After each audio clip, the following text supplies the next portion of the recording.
Fala aí, rapaziada do nosso canal do Grêmio, trazendo mais um vídeo aqui no nosso canal.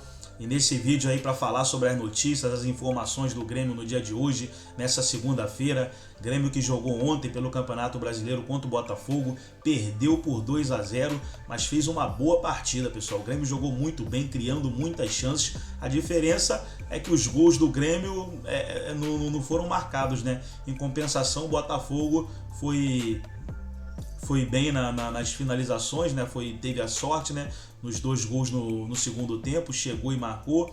E o Grêmio, que criou bem mais que o Botafogo, não conseguiu balançar as redes. E os comentaristas estarão falando sobre isso, mas antes, quero convidar você que ainda não é inscrito no nosso canal, se inscreva, ativa o sininho das notificações para você não perder nada. Tudo do Grêmio, tudo do Tricolor Gaúcho, você encontra aqui no nosso canal. Então vamos aí para o debate, vamos para o vídeo e daqui a pouco nós estaremos de volta. Conhece esse potencial do Botafogo, mas faz um jogo de igual para igual, vai para cima, tem chance, tem oportunidade. A gente acabou de entrevistar o destaque do jogo, um dos destaques do Botafogo, mas a gente pode falar que tá ali para brigar por melhor em campo. O Lucas Perry. Por quê? Porque ele fez ótimas defesas, porque o Grêmio agrediu, o Grêmio tentou, o Grêmio produziu. Por isso o Renato elogia o seu grupo, fala bem da partida, não está satisfeito com o resultado, claro. Mas, assim, sabe trabalhar isso porque o torcedor respondeu bem e tem decisão já na quarta-feira, né? É quarta-feira o jogo contra o Bahia, perfeito? Acho A que tem Copa um do que Brasil. é terça. É terça ou é quarta? Ah, sim, o Grêmio Sábado. sim. O Grêmio sim. O Botafogo vai jogar com o Foi Patronato. terça na ida, é na quarta agora. quarta, Tem isso. razãozinho, está certo. É na quarta. Isso. O Botafogo tem um jogo da Copa Sul-Americana contra o time argentino do Patronato, Isso. que é da segunda divisão da Argentina e não faz um bom campeonato na segunda divisão. Não sei como é que o Botafogo vai tratar esse caso. Eu trataria com todos os titulares possíveis. Eu acho que é também uma possibilidade de conquista de título para o time do Botafogo, a Mas tem Sul-Americana. elenco, Pascoal, para Aí tem que dar uma pensada, em quem está bem e quem não está, essa avaliação feita pelo departamento médico, pelos especialistas. Mas eu iria com o que tem de melhor. Eu iria para esse jogo com o que tem de melhor, porque o Botafogo... Aí você vai dizer, quais são os favoritos da Copa Sul-Americana? Para mim, os favoritos da Sul-Americana são os brasileiros. Concordo. É? Botafogo, Fortaleza e São Paulo. Eu acho que são os brasileiros. Não sei se o Corinthians vai passar, não sei se o América vai passar contra o Colo-Colo, mas esses três brasileiros, para mim, são os favoritos. E com o Botafogo ainda tem um pouquinho mais de favoritismo, porque é líder do campeonato e a rapaziada está no alto astral, um espetacular o astral do time do Botafogo. Eu acho que ainda tem essa vantagem. Quanto ao Grêmio, eu vou falar o que eu falei no início. Dos jogos que eu vi do Grêmio, foi o melhor.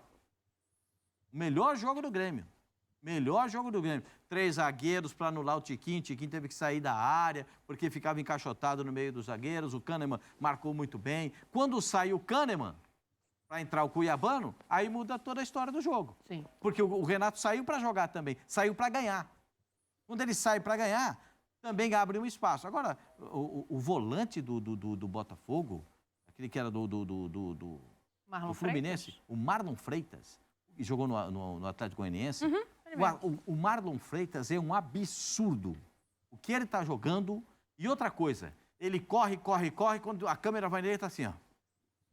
Sereno. Não aconteceu nada, cara. A defesa é muito segura também, né? A dupla de zagueiros O Adrielson ali. brincadeira Não de à crescer. toa é a menos vazada. Agora, foram 2 tempos também bem distintos, né? O Caçapa disse na entrevista que no intervalo disse claramente para os jogadores, ó, esse 0-0 é um milagre. O Grêmio estava merecendo ganhar. E realmente o Grêmio teve mais posse de bola, finalizou 12 vezes na primeira etapa, mas só finalizou 4 na segunda, porque aí o Caçapa muda, entra o Segovinha, entra o Marçal. Realmente o Tiquinho com os 3 zagueiros ali estava sem ter nenhuma oportunidade quase. Teve uma que aí foi marcado impedimento, mas era uma bola parada, uma falta que ele próprio, Tiquinho, sofre. Então as opções eram mínimas no primeiro tempo. No segundo tempo, não, mudou o panorama do jogo. Aí o Botafogo cresceu demais, teve mais posse de bola, inclusive, inverteu. Eu tinha anotado ontem 57-43, primeiro tempo para o Grêmio, depois foi exatamente o contrário para o Botafogo, e com 11 finalizações, 4 no gol. Então, assim, mudou o jogo e aí não achei o Grêmio tão bem nesse segundo tempo, não, porque aí o Botafogo cresceu, se impôs e saiu com o resultado, porque já que o Grêmio não conseguiu marcar, como o próprio Caçapa reconheceu, que foi até um milagre, usou essa palavra, no primeiro tempo, aí no segundo, aí 52-48, o meu era, né? 43-57, mas é por aí mesmo, aí. Mas é isso mesmo, é a média dos 2 tempos que você citou. Isso, ações na área, ó, como muda ali. Mas, enfim, achei que o resultado foi justo. Agora, os números o são Grêmio... completamente favoráveis ao Grêmio. Né? Sim, sim. O Grêmio poderia ter feito gols no primeiro tempo. Não fez.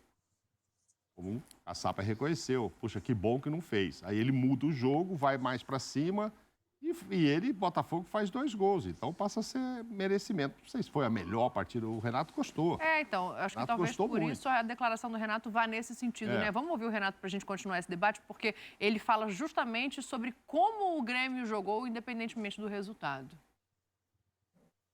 O meu recado hoje vai para o CNM. Eu estou calado já há alguns jogos. Eu não gosto de falar de arbitragem. Perdi o jogo. Não é porque nós perdemos o jogo que eu vou fazer essa reclamação. E eu estou reclamando porque eu falei com o Guerra, falei com a diretoria agora no vestiário, eles me autorizaram a falar. Eu não vou atacar o CNM. Pelo contrário.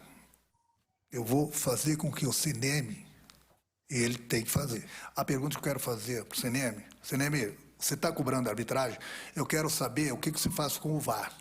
Eu quero saber por que o VAR não tem chamado os árbitros de campo nesses lances. Os 2 lances lá da Bahia e o de hoje, no momento que o adversário segura e puxa a camisa do Bitelo. Eu estou falando isso porque eu tenho convicção do que eu estou falando, porque eu vi agora no vestiário os lances. Eu não vou dar minha opinião para você. Você que tem que vir a público e explicar. Chega de defender a arbitragem. Os árbitros brasileiros são muito bons, mas eles têm a máquina. Eles têm a máquina que se chama VAR. O VAR tem para corrigir. E eu não tenho visto isso. Outro trecho da entrevista aí reclamando desse lance, né? O Renato, depois de elogiar o próprio time, ele dá aquela intimada ali na comissão de arbitragem da CBF, CNM, nominalmente, pedindo pênalti neste lance, Oswaldo Pascoal. Para mim, ele tem 2 momentos de penalidade. Puxou e derrubou. O Marçal puxa e derruba o jogador do Bitelo, né? O Bitelo. O que faz é que o Bitelo se estatela no chão, fica rolando depois, reclama, bate o braço e o árbitro não marca a penalidade máxima. Mas aí o Renato tem razão, o VAR tá para corrigir. Tem que corrigir, né? Eu sei que o VAR tem a mínima interferência com a máxima eficiência. É o que regulamenta o VAR, né? A utilização do VAR. Mas, gente, outra coisa. Se funcionar o que vai acontecer, que a FIFA vai entrar em discussão agora no meio do ano, de o impedimento só ser marcado com um corpo na frente, né? Há uma vertente que aponta isso. Vai mudar o impedimento. O impedimento só será apontado se tiver um corpo à frente, um joelho, o bico da chuteira, o ombro, a cabeça, a testa, porque só fica a testa na frente assim, né? Se ficar... Isso aí não vai ter mais impedimento, só se tiver um corpo à frente. Isso tendo, o VAR vai ficar muito reduzido, porque não vai poder marcar mais impedimento. Agora é o corpo na frente. O corpo na frente, o bandeirinha é capaz de ver. Não deu para ver porque foi muito rápido. Aí o VAR pode corrigir. Mas esses lances de pênaltis, eu acho que são claros. O lance do pênalti no Santos, depois a gente pode falar. Chegaremos lá. É muito curioso. Lances do jogo do Palmeiras também são muito curiosos. Então, tem coisa... Pênalti. O Bitelo foi puxado e derrubado. Foi pênalti. Na minha opinião. Vocês concordam? Todo mundo viu o pênalti ali? Eu fiquei em dúvida. Eu confesso que eu fiquei em dúvida. Eu tenho muita dificuldade de falar em pênalti, que é todo dia, e eu... Uma hora eu acho, uma hora eu não acho, etc. Aí você vê um comentarista de arbitragem, um cara que apitou a vida inteira, a carreira dele foi isso. Um fala, claro, foi pênalti. O outro fala, não, o Bitelo se joga, não é assim. Entre eles, não é... Então, assim, a falta de critério é tamanha. Se eles, que são especializados nisso, discordam, eu fico sem saber o que falar. Eu posso falar a minha opinião. Eu acho, né? Eu acho, mas sem nenhuma base. Eu acho que o Bitelo exagera um pouco. Agora, que tem o puxão? Tem. O Marçal leva a mão e puxa. Não era para aquela caída toda do Bitelo. Ou seja, se tivesse marcado o pênalti, o Grêmio estaria bem tranquilo, talvez o Botafogo reclamando, mas metade ia dizer, não, tá certo, puxou mesmo. Então, assim, mas esse aí é o de menos. Agora, o do Goiás, o do Rios, no Everton, são jogadas muito semelhantes e com marcações muito diferentes. Então, aí sim, eu acho que o CNM, que hoje grava, né? O CNM grava segunda e divulga terça. Segunda ele grava para divulgar Alguém vai amanhã. ser suspenso, ele vai ter que dar muita explicação hoje, não é possível.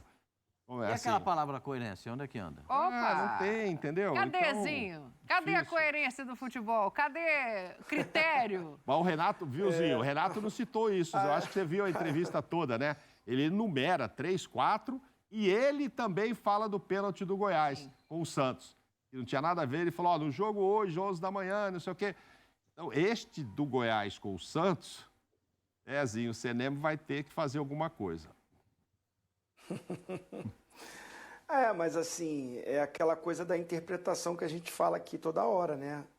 Um dia é pênalti, no outro dia não é pênalti. Quantas vezes a gente repete isso? Pra mim não foi, mas daqui a pouco, na outra semana, vai ter um lance parecido e tem hábito que dá. Eu confesso que esse lance mostrado nesse ângulo, eu não daria pênalti. Eu também não. Agora, eu vi esse lance em outro ângulo, mais próximo. Aí fica muito nítido os dois braços do Marçal no peito do Bitelo puxando a camisa. Aí eu confesso que aí não tem como não marcar o pênalti. Olha como é que é, né? Então é o VAR mesmo, é a máquina. Aí tá muito longe. Então, assim, parece um lance que até ele cava mais do que... Tem a mão ali, mas não mostra...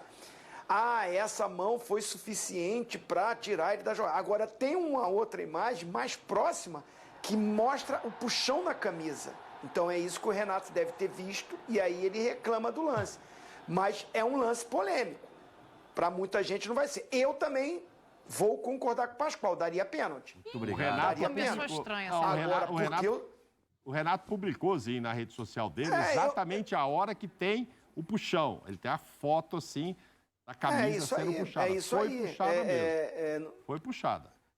Desculpa a nossa equipe de produção e tal, né? Assim, mas eu vi essa outra imagem e aí ela é próxima. E aí eu concordo, mais uma vez, ele discorda de mim toda hora, mas eu concordo com ele. Obrigado, isso me ajuda muito, isso me colabora. Aí a foto que o Mauro citou. Mas aí é estático, né? Estático é sempre mais difícil. Não, Tudo mas bem, você vê tem a camisa puxão. sendo puxada. Não, aí vem aquela história, o suficiente para o Bitelo ter dado esse salto para trás e tal. Não, mas puxar, puxou. Enfim.